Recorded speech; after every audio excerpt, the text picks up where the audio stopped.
Коопсуздук бул эгерде адамдар кай жерде болбосун өзүн эркин сезип эч нерседен коркпой турса, ошону коопсуздук деп эсептейм.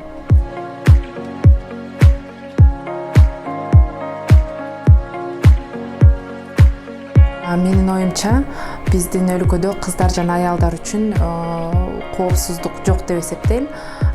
Үй бүлөдө болобу же коомдук жерде болобу, коопсуздуктун деңгээли жетишсиз деп ойлойм.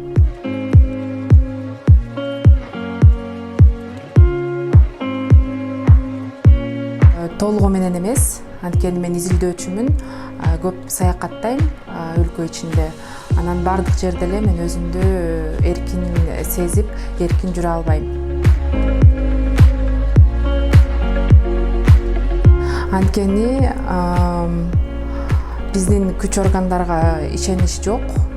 Ошондуктан, мисалы үчүн агрессорлор абдан көп да, аларды тыюш үчүн күч органдары абдан так жана жакшы иштеш керек. Аялдарды, кыздарды коргош керек. Тилекке каршы биздин өлкөдө күч органдары аялдарды жана кыздарды алар ар кандай оор жагдайларга түшүп калганда коргобойт.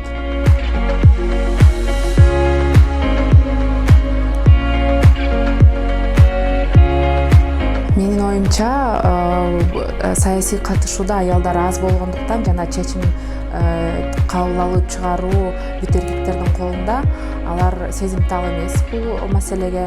Ошондуктан мен түздөн түз байланышты көрөм. Эгерде аялдар бул саясий жаатында көбүрөөк иштей турган болсо, анда жагдай өзгөрөт болчу деп эсептейм.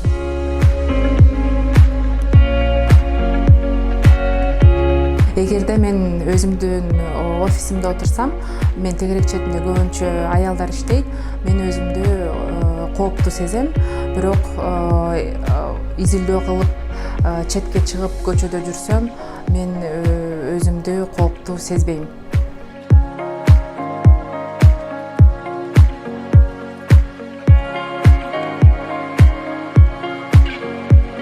Биринчиден, биз бири-бирибизге аяр мамиле кылганды үйрөнүшүбүз керек. Экинчиден, кыздарды эле тарбиялай бербестен, эркек балдарды, уулдарыбызды тарбиялаганда, алар сый урмат көрсөткөн мамилени үйрөтүшүбүз керек. Мамлекет саясатын өзгөртүш керек, биринчиден. Күч органдардын ишин так алып барыш керек. Жана ошондой эле биз телевидение, массалык каражаттар аркылуу ар кандай көптөгөн маалыматты кабыл алабыз. Ошол маалыматтын контентин дагы жакшыртыш керек деп эсептейм.